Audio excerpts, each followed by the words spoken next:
বন্ধুরা, এই বৃষ্টি বর্ষার দিনে সব থেকে বড় সমস্যা হচ্ছে আরশোলা। আর এই আরশোলা আমাদের প্রত্যেকের বাড়িতে রয়েছে। এমন কোনো বাড়ি খুঁজে পাবে না যেখানে আরশোলা নেই। এই আরশোলার উপদ্রবে আমরা অতিষ্ঠ হয়ে না জানি কত কিছু করে থাকি, কিন্তু আরশোলাকে আমরা কোনোভাবেই তাড়াতে পারি না। এগুলো যে কোনোভাবে আমাদের ঘরে এসেই যায়, আর একবার এসে গেলে এগুলো যেতেই চায় না। কেননা আমরা যখন রাতে ঘুমিয়ে পড়ি ঠিক তখনই এরা বেরিয়ে আসে, আর বেরিয়ে এসে আমাদের রান্নাঘরকে তছনছ করে। বন্ধুরা, আজকে আমি ঘরে থাকা উপাদান দিয়ে সুন্দর দুটি রেমেডি তোমাদের সঙ্গে শেয়ার করব, যে রেমেডি দুটো অ্যাপ্লাই করে তোমাদের ঘর থেকে সমস্ত আরশোলাকে দূর করে ফেলতে পারবে।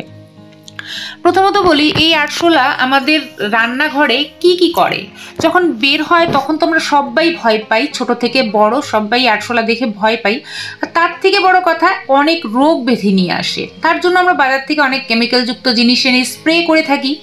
এতে করে যেটা হয়, এরা তো মরে যায় কিন্তু সঙ্গে সঙ্গে আমাদেরও অনেক ক্ষতি করে যায়। এতে করে আমাদের অনেক ক্ষতি হয়, বিশেষ করে বাচ্চাদের। আজকে যে রেমেডিটা আমি তোমাদের সঙ্গে শেয়ার করব, একদম ঘরোয়াভাবে তোমরা ন্যাচারালি এটা বানাতে পারবে। আর এই রেমেডি দুটো যদি একবার বানিয়ে নাও তাহলে তোমাদের পুরো ঘর থেকে সমস্ত আরশোলাকে একেবারে বের করে দিতে পারবে, মেরে ফেলতে পারবে। তো চলো, আজকে যে দুটো রেমেডি শেয়ার করব আশা করি তোমাদের কাজে আসবে আর ভালোও লাগবে, আর সব আরশোলাকে তোমরা দূর করে ফেলতে পারবে। তোমাদের ঘরে একটা আরশোলাও আর খুঁজে পাবে না।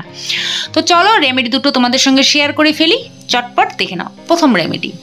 বন্ধুরা, প্রথম রেমেডি বানানোর জন্য আমরা নিয়ে নিয়েছি একটা শসা। বন্ধুরা, শসা আমাদের প্রত্যেকের ঘরেই থাকে। পুরনো কাটা শসা যদি থাকে সেটাও নিতে পারো, নাইবা যে অংশটা আমরা ফেলে দিই সেই অংশ থেকে একটু কেটে নেবে, নাইবা ভালো শসাও নিতে পারো। তো আমরা উপরের অংশটা খেয়ে নেবো, আর নিচের অংশটা আমরা নিয়ে নিলাম, যেখানে তেতো লাগে ঠিক সেই জায়গাটার থেকে নিয়ে নিলাম। তো আমরা ছোটো ছোটো করে পিস করে নেব এবার এই শসাটাকে। আর শসার মধ্যে যে উপাদান রয়েছে সেটা সবাই হয়তো জানো, শসার যে উপাদান রয়েছে সেগুলো কিন্তু আরশোলা একদমই সহ্য করতে পারে না। আরশোলার জন্য এটা জম। তোমরা যে কোনো জায়গায় সার্চ করে দেখে নিতে পারো এই শসার উপকারিতা, যেটা দিয়ে আমরা আরশোলা কিভাবে তাড়াতে পারি। তো বন্ধুরা, আমরা এই শসাটাকে কেটে একটা মিক্সার জারের মধ্যে নিয়ে নিলাম, আর এটাকে এবার আমরা একটা পেস্ট বানিয়ে নিয়ে আসবো। তো দেখো, সুন্দর একটা পেস্ট হয়ে গেছে। এবার আমরা এই পেস্টটাকে একটা ইউজ অ্যান্ড থ্রো বাটির মধ্যে নিয়ে নিচ্ছি, যেহেতু এই জিনিসগুলো খাবার দাবারের জিনিসে না বানানোই ভালো। এবার আমরা এটা ধুয়ে একটু জলও দিয়ে দেবো। এমনিও আমরা এর মধ্যে একটু জল মেশাবই। মোটামুটি ধরো 1 গ্লাস মতো জল আমরা এর মধ্যে মিশিয়ে নিলাম। এর মধ্যে আমরা আর কি কি দেব বন্ধুরা, এর মধ্যে আমরা সবার প্রথমে দেব 1 টেবিল চামচ লবণ। বন্ধুরা, যে খাবার লবণ, রান্নাঘরের লবণ সেটা। এবার দেব আমরা বেকিং সোডা, মানে খাবার সোডা 1/2 চামচ মতো বেকিং সোডা দিয়ে দিলাম এর মধ্যে। আর যেটা দেব সেটা হচ্ছে ভিনিগার। বন্ধুরা, ভিনিগার আমাদের প্রত্যেকের বাড়িতেই কম বেশি থাকে, তো আমরা এখানে 2 চামচ মতো ভিনিগার দিলাম। তোমরা চাইলে এখানে লেবুর রস ব্যবহার করতে পারবে, তবে লেবুর রস দিলে কিন্তু বেশি দিন ঘরে রাখতে পারবে না, এটা সঙ্গে সঙ্গেই 1 সপ্তাহের মধ্যে ব্যবহার করে ফেলতে হবে। আর এটা তোমরা রেখে 1 মাস পর্যন্ত ব্যবহার করতে পারবে। এখন আমরা যেটা করব, এটাকে একটু ছেঁকে নেব। যেহেতু আমরা একটা স্প্রে বোতলে ভরবো, সেক্ষেত্রে আমরা একটু ছেঁকে নেব, যেহেতু এর মধ্যে শসার আঁশগুলো রয়েছে। তো আমরা একটু ছেঁকে নিলাম। তো সুন্দর করে একটু ছেঁকে আমরা এর থেকে যে রসটা আমরা বের করে নিলাম। আর এটা অবশ্যই করে বন্ধুরা ইউজ করে দেখো, তোমাদের কাজে আসবে। আমি নিজেই অ্যাপ্লাই করে দেখেছি। তো এখানে আমরা এখন যে কাজটা করব, একটা স্প্রে বোতল নিয়ে নেব, যে কোনো বোতল নিতে পারো। তো আমরা একটা স্প্রে বোতলে এটাকে ঢেলে নিচ্ছি। আর ঢেলে নিয়ে এটা রান্নাঘরে রেখে দেবে, যেখানে যেখানে তোমাদের আরশোলা আসে ঠিক সেই জায়গাগুলোতে স্প্রে করবে। কিভাবে করবে এখন তোমাদেরকে দেখাবো। প্রথমত বলি যে এই জিনিসটা তোমরা কিভাবে ব্যবহার করবে। তো দেখো, আমাদের কিচেনের যে জায়গাগুলো যেখানে যেখানে দিয়ে বের হয় আরশোলা, সেই জায়গাগুলোতে স্প্রে করবে, কর্নারগুলোতে স্প্রে করবে।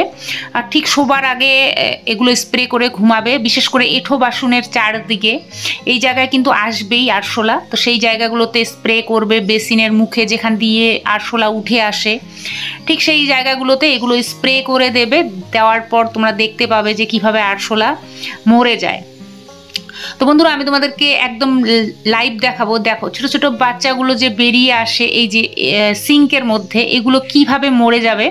তো দেখো শুধু এই ফুটোটার মধ্যে একটু স্প্রে করে দেবে, স্প্রে যদি একবার গায়ে লেগে যায় তাহলে কিন্তু এগুলো বাঁচার আর কোনো সম্ভাবনা নেই।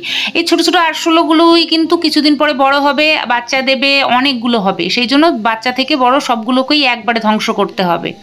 তো এবার চলে যাব দ্বিতীয় রেমেডিতে। আমরা দ্বিতীয় রেমেডি বানানোর জন্য একটা ইউজ অ্যান্ড থ্রো বাটি নিয়ে নিয়েছি। নিয়ে নেব এখানে আমরা ইনো পাউডার যদি থাকে ঘরে নেবে, না হলে বেকিং সোডা নিতে পারো। এখানে নিয়ে নেব 1 চামচ মতো চিনি, মানে আমরা যে খাবার চিনি ব্যবহার করি সেটা।